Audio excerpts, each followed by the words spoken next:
let's assume the running game is improved. It has to be better than it was last year. If not, it's going to be a really long season, and we're going to be talking about all the quarterbacks at the top of next year's draft. How good do you expect this defense to be? I expect to be better by virtue of, having margin of error to work with. I think just I've said so many times, in the last few months, part of the reason why the defense was so bad. I mean, how can you expect a defense in today's NFL to succeed when you're giving them nothing on the other side of the football?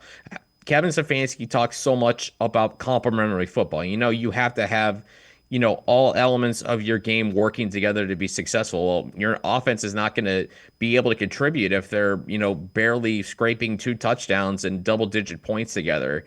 I mean, just the fact the offense was so bad last year, it created a cascading effect over to the defense because you keep putting them out there on short rest, short fields, situations where they have to be almost perfect just to give you a chance to win the game. No defense in the mid 2020s is going to help you there. So just getting an offense that can keep that defense rested, give them time on the sidelines to adjust, recover, all those sorts of different things.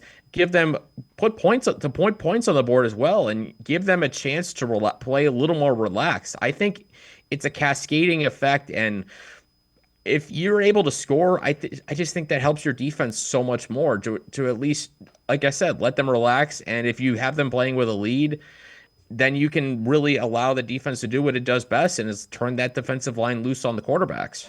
So this is part of ESPN.com's continuing poll from NFL executive coaches and scouts, ranking the top 10 at each position. Today we're going to look at edge rushers. And again, these are NFL executive coaches and scouts. They rank Myles Garrett number 1 ahead of T.J. Watt and Micah Parsons. Then you got Max Crosby, Bosa, Hendrickson, who's holding out, Hutchinson, Will Anderson Jr., Hunter, and Verse.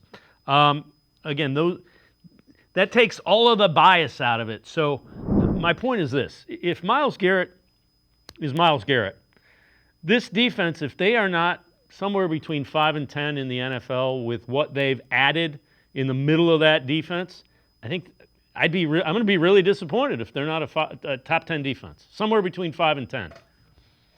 Yeah, I that's a reasonable expectation. Yeah, the offense has got to, do its part too to at least, like I said, give the defense a little bit of help once in a while. But, certainly I don't expect, this defense to struggle at times as much as what they did last year. Think there were a lot of guys on defense that just had down seasons. I look at particular like a guy like Martin Emerson Jr. in his second season in 2023. I thought he was on his way to a Pro Bowl. Like, he had a legitimate case to be a Pro Bowler, and then he took a step back in 2024.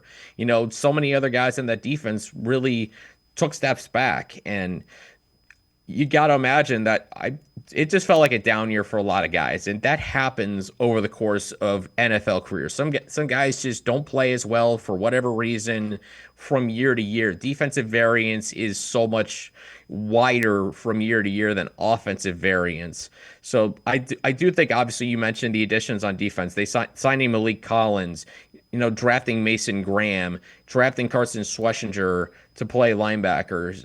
Obviously, you'd be putting a lot on rookies, but with how good Myles Garrett is, you don't need those other guys to be elite. You need those guys, especially in the defensive line, to win your one-on-ones consistently, because there's going to be so much attention focused on Myles Garrett. If you can win your one-on-ones, obviously any offense will live with that situation, but if you have players that can win those matchups consistently, that's when this defense can go to another level. And maybe even if a guy like Mason Graham or Mike Hall Jr. or one of those edge rushers, Alex Wright or Isaiah McGuire, really breaks out in 2025, then all of a sudden Myles Garrett has some help, and that makes him look even better. And as good as he is, imagine Myles Garrett with true legitimate help on that defensive line.